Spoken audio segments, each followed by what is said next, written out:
आज हम एक ऐसी वीरांगना की कहानी लेकर आए हैं जिनका इतिहास के पन्नों में स्वर्णिम अक्षरों में नाम लिखा है और वो नाम है चित्तौड़ की रानी पद्मिनी या पद्मावती। तो चलिए सुनते हैं एक वीरांगना की कहानी जो स्वर्णिम अक्षरों में अपना नाम दर्ज करा गई और ये युगों युगों तक इसी प्रकार लोगों के द्वारा सुनी सुनाई जाती रहेगी। ऐसी कहानी है।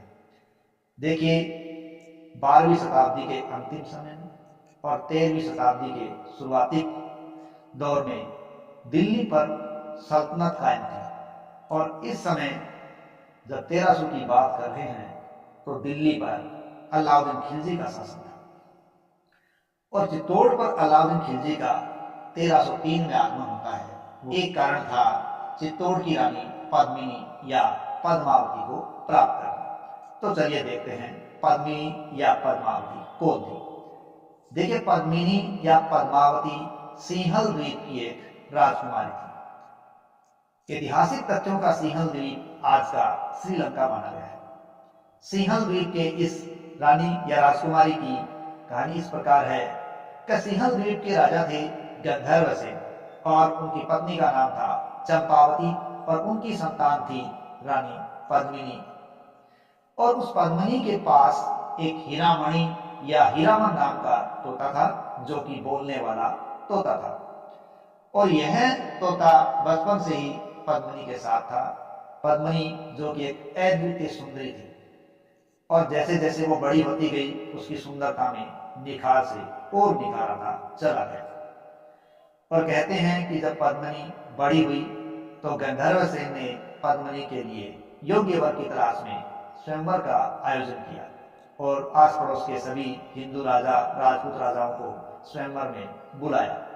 एक छोटे क्षेत्र का शासक था मलखान सिंह। उसका अंतिम संघर्ष हुआ चित्तौड़ के रावल रतन सिंह के साथ, क्योंकि अब तक मलखान सिंह भारी थे, लेकिन अब रावल रतन सिंह के साथ जब उनका संघर्ष हुआ तो रावल रतन सिंह ने मलखान सिंह को हरा दिया और स्वयंवर में जीत प्राप्त की और इस प्रकार पद्मिनी से विवाह किया। हालांकि इस समय रावल रतन सिंह की एक पत्नी पहले से थी जिसका नाम नागमती था, लेकिन ये वो समय था जब एक राजाओं की अनेक रानियां हुआ करती थी कि पद्मिनी को प्राप्त करने के संदर्भ में अलग अलग ग्रंथों में अलग अलग प्रकार की कथाएं मौजूद हैं। हालांकि ऐसा भी आता है कि जो पद्मिनी के पास हीरामन तोता था वो एक दिन उड़ गया। उड़ता उड़ाता वो किसी बहेलिये के पास आया और बहेलिये ने उसे आगे बेच दिया और आगे उस तोते को किसने खरीद लिया? रावल रतन सिंह ने खरीद लिया और उसी तोते ने रानी पद्मिनी की सुंदरता के बारे में पूरी जानकारी रतन सिंह को दी और रतन सिंह उसकी सुंदरता का बखान सुनकर पद्मिनी को प्राप्त करने के लिए लालायत हो उठे और वो चित्तौड़ से सिंहल द्वीप गए और वहां साधु का वेश बनाकर रहे, प्रसिद्धि प्राप्त की। और जब दोनों की मुलाकात हुई, यानी हीरामन तोते ने जब रानी को बताया कि रतन सिंह आपको प्राप्त करने के लिए यहाँ आए हैं, तो कहते हैं कि मंदिर में पद्मिनी उनको देखने गई, देखने ही दोनों एक दूसरे को पसंद कर लिया और इस प्रकार कहते हैं गंधर्व शहर में दोनों की शादी करवा दी। और गोरा और बादल जो पद्मिनी के चाचा और भतीजा थे वो इसके साथ ही चित्तौड़ आ गए। इस प्रकार की कथा भी बताई जाती है और स्वयंवर की कथा भी बताई जाती है। अलग अलग ग्रंथों में अलग अलग कथाएं हैं। खैर, जैसा भी है, रानी पद्मिनी शादी करके रतन सिंह के साथ चित्तौड़ आ गई और साथ में आगे गोरा और बादल जिन्होंने बाद में पद्मिनी के अंगरक्षक के रूप में काम किया। देखिए, रतन सिंह है वो कला के संरक्षक थे और उनके दरबार में अनेक कलाकार रहा करते थे और ऐसा ही एक कलाकार संगीतकार था राघव चेतन। हालांकि राघव चेतन कहने को तो दरबार में एक संगीतकार था, लेकिन वो साथ ही साथ एक तांत्रिक था। उसके पास इस प्रकार की तांत्रिक शक्तियां थी जिसके द्वारा वो दुश्मन को मार दिया करता था।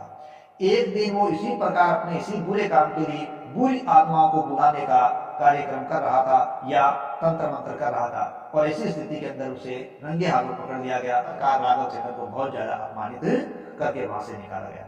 अब अपमानित राघव चेतन है वो अपने इस अपमान का बदला लेना चाहता था।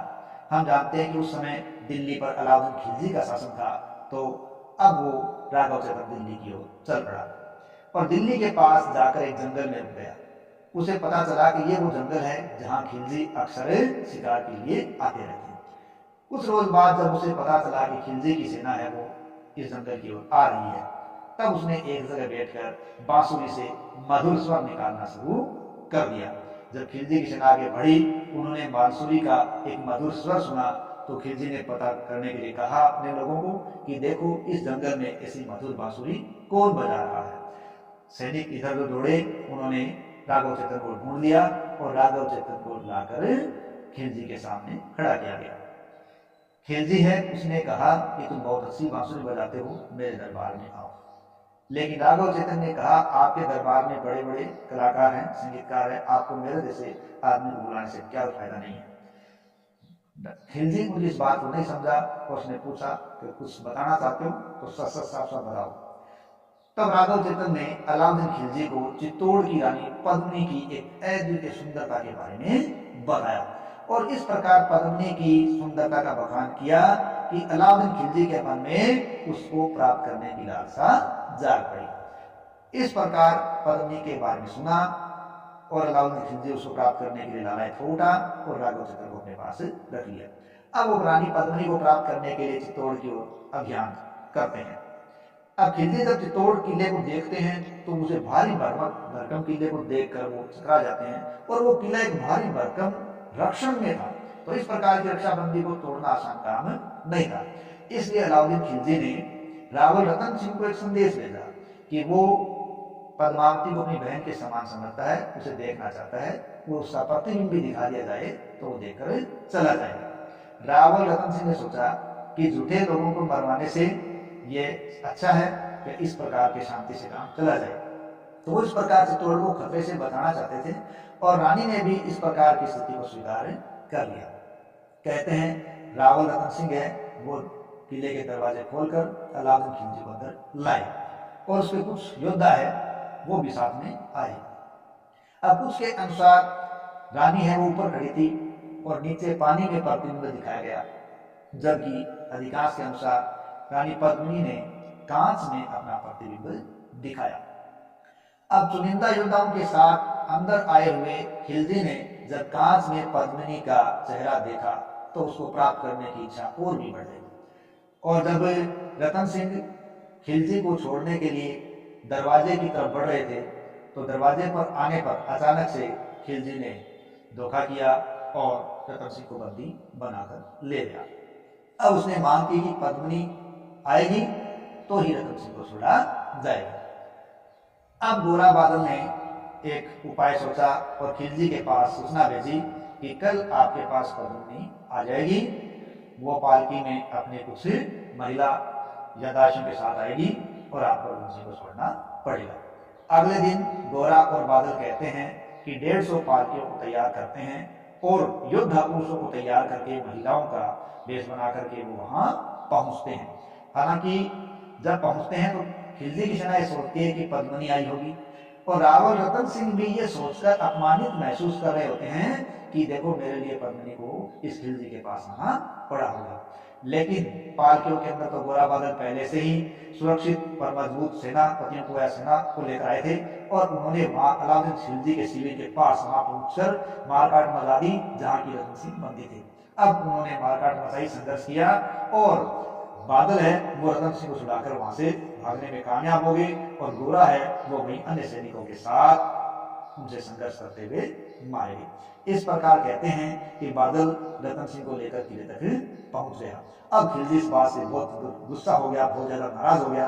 उसने चित्तौड़ पर आक्रमण किया और चित्तौड़ का घेरा डाल दिया और कहते हैं कि चित्तौड़ का घेरा लगभग 7-8 महीने तक पड़ा रहा और इस घेरे से ये हुआ कि किले के अंदर रसद सामग्री की कमी हो गई और अब उनके सामने एक ही उपाय था कि वो या तो समर्पण कर दें या संघर्ष कर दें और किले से बाहर आना उनकी मर्जी थी। इस प्रकार रतन सिंह है उसने दरवाजे खोले और राजपूतों ने केसरिया धारण कर लिया और संघर्ष में खुद को लगा दिया। इस संघर्ष में रतन सिंह और बादल आदि वीरगति को प्राप्त हो गए तो महिलाओं ने भी क्या किया, अंदर ही अंदर ये फैसला किया कि दुश्मनों के हाथों में लज्जा भंग करने से बढ़िया है कि अपने आप को जौहर के हवाले कर दिया जाए। एक विशाल चिता सजाई गई और सबसे पहले रानी ने और उसके बाद अन्य महिलाओं ने जौहर कर लिया। और बाहर जो संघर्षरत सैनिक थे, राजपूत थे, जिन्होंने केसरिया धारण करके संघर्ष किया था, अपनी आन बान शान को बचाने का प्रयास किया था, वो अनेक लोग जब वीर गति को प्राप्त हो गए तो अल्लाउद्दीन खिलजी है उसने किले के अंदर प्रवेश किया। लेकिन जब किले के अंदर अलाउद्दीन खिलजी और उसकी सेना ने प्रवेश किया तो सिवाय वहां राख और हड्डियों के उसे कुछ भी नहीं मिला। इस प्रकार चित्तौड़ है वो एक इस प्रकार की कहानी छोड़ गया जो युगों युगों तक गाई जाएगी। इस प्रकार की ये पद्मिनी थी जिसने अपने आप को लज्जा से अमर्यादित होने से बचाया और जौहर के हवाले कर दिया। इस कहानी की जानकारी हमें अबुल फजल की रचना अकबरनामा, फरिश्ता की गुलशन इब्राहिमी, मनुष्य जो फ्रांसी यात्री था, स्टीलियो मोगल की रचना है, उससे मुहम्मद नैणसी की ख्यात से जानकारी मिलती है। कर्नल टोड ने इसके बारे में लिखा है। फर्क इतना है कि अलग अलग कथाओं के अंदर अलग अलग इन ग्रंथों में अलग अलग कहानियां हैं जो मिलती जुलती है। कई राजा रानी का नाम बदला हुआ है, कई पक्षी का नाम बदला हुआ है, लेकिन सबसे एक बड़ी बात बूंदी के कवि सुलेमान मिश्र की है। वो कहते हैं ये कहानी एक कपोल कल्पित कहानी है और वो इसे मानने से इनकार कर देते हैं। तो ये कहानी है वीरांगना पद्मिनी या पद्मावती की।